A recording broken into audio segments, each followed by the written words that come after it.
Are you burning out trying to keep up with one-on-one work or custom work that you're selling through your services online? I know firsthand exactly how that feels, and I've got a process to help you scale your services, productize your solutions so that you can scale up your revenue or just scale back your time and deliver the same quality of work in way less time and be able to charge higher rates for it. Let's dive in and I'll show you exactly how I use this process with a client recently to help them scale up from a burnt out 6 figures to 7 figures with more time on their hands to actually start building other businesses. Let's dive in.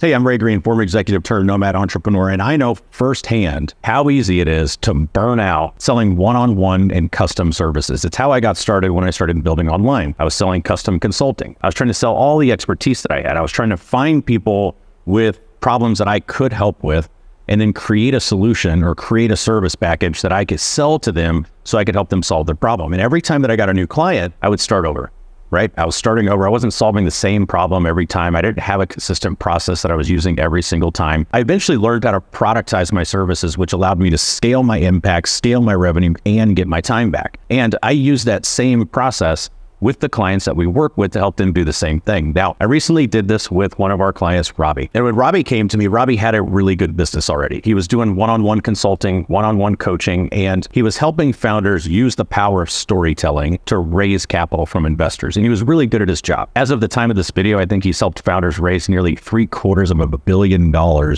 using his method and using his process. Now, the problem for Robbie wasn't that he couldn't get clients. The problem for Robbie was he needed to take on more clients than he was able to handle on a one-on-one basis. So he came to me and we sat down and we walked through step by step the same process that I used in my business that he applied to his business. And we helped him unlock that 7-figure mark and free up his time so that he could start working on other ventures. He just recently launched a new business, in fact. The first thing that we did when Robbie came to me is we said, all right, let's get really clear on what we're building. It's a process I call Vision Founder Fit. Let's define exactly what we're building. Let's fast forward 3 years and tell me, what does that business look like? But not only that, how are you using your time? What is the relationship you have with your business? And that's a really important part when you're thinking about your business vision, because it's not just what the business looks like, but when you're selling services and you're an integral part of the business, or even in many cases, a big part of the product, you've got to think about the relationship that you're going to have with that business at that time. Because if you don't define that on the front end, you're just in default mode. You're in react mode. You're going to go wherever the business goes.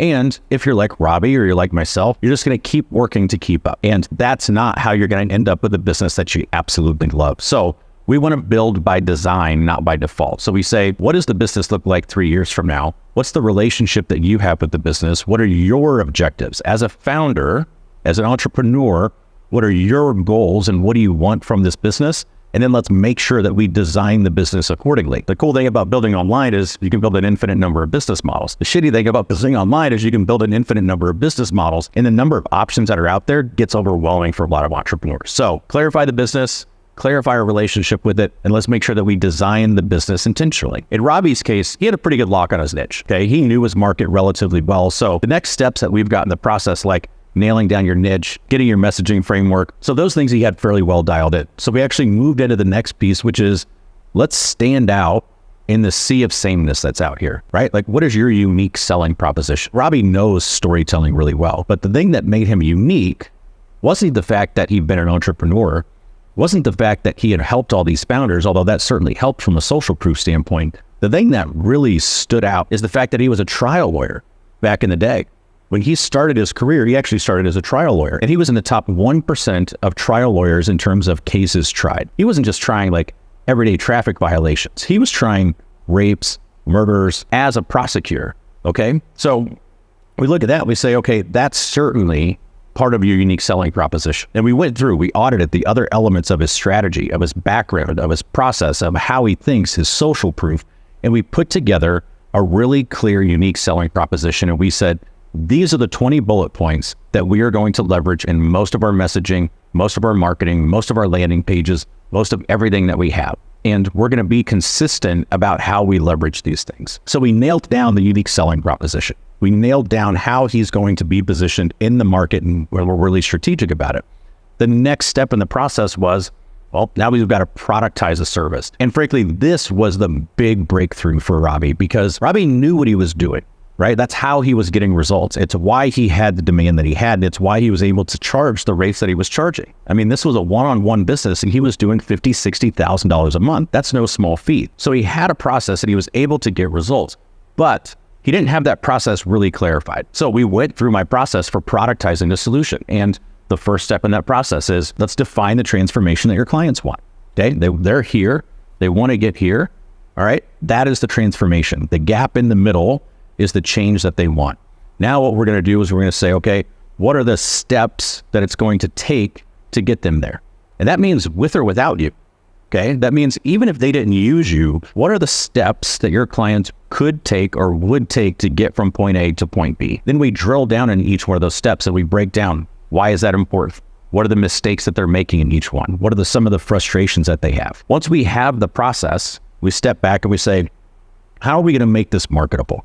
Okay, we don't want to just walk people through a boring process. Can we make this a framework that's really easy to explain? Can we make this a model that we can draw out and help people understand conceptually when they look at it? They go, okay, but we lock in on a way to make it marketable.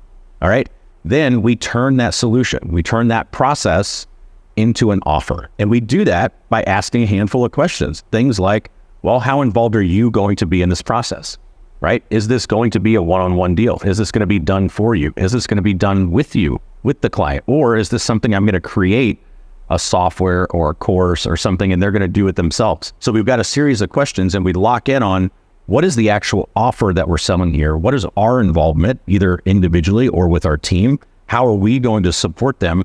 And then based on the value that we're creating and the costs and everything that's involved, what's the right price here? Now that process, like I said, is the huge unlock for Robbie because he's actually taken this process and he's turned it into a software solution. He's turned it into the framework for books. He's turned it into a coaching program. He's turned it into a number of different things because the process is consistent. The level of support and how he communicates it, how he conveys it, and how the clients work through it may be different. But fundamentally, he's got that fully dialed in and fully detailed. Okay.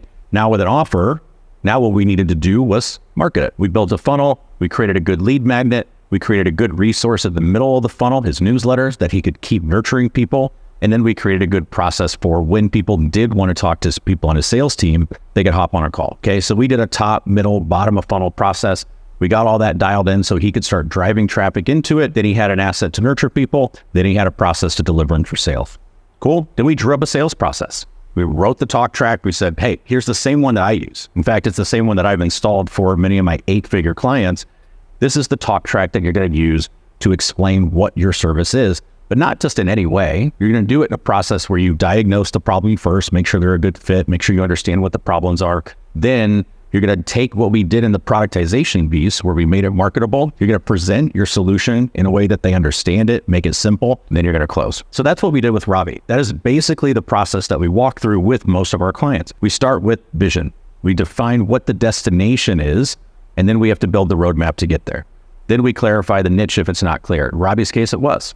Then we create the messaging framework for that niche. We look at it, we say, okay, where in the process are they, or where are our best customers and clients going to be? Cool. Like I said, he had that dialed in.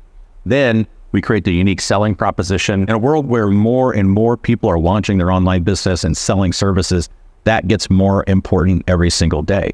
So create your unique selling proposition. Then productize your service. Then stand up your marketing, start driving some targeted traffic to it. Then have a sales process to run people through, a diagnostic sales process, not word vomiting like everything that you do and how you can help and all the shit that you know. That's not what we're doing. We're diagnosing a problem. We're offering a prescription. And when you go through this process, you get to the end and now you have something that is scalable because the way that you attract people into your funnel is consistent and repeatable. The way that you convert them is consistent and repeatable. And the way that you deliver your services is consistent and repeatable. And that allows you to scale up if you want to drive more revenue, or to scale back your time and keep driving the revenue that you are, but just do it in less time, more efficiently, and frankly, with better results, because every time you run this process, you're going to improve it. It's the same process that I've used to escape the overwhelm, escape the burnout, the 12-hour days, 7 days a week, which isn't why I started my business online to begin with. And it's the same process Robbie used to get from mid-6 figures to 7 figures with more time and more focus and more value that he's delivering for clients at higher rates. And it's the same process we've used with over 70 other founders in our program. So I hope it helps. If you have any questions, drop them in the comments below. I'll do my best to answer them. And if you liked this process, you may like this deep dive on productization here.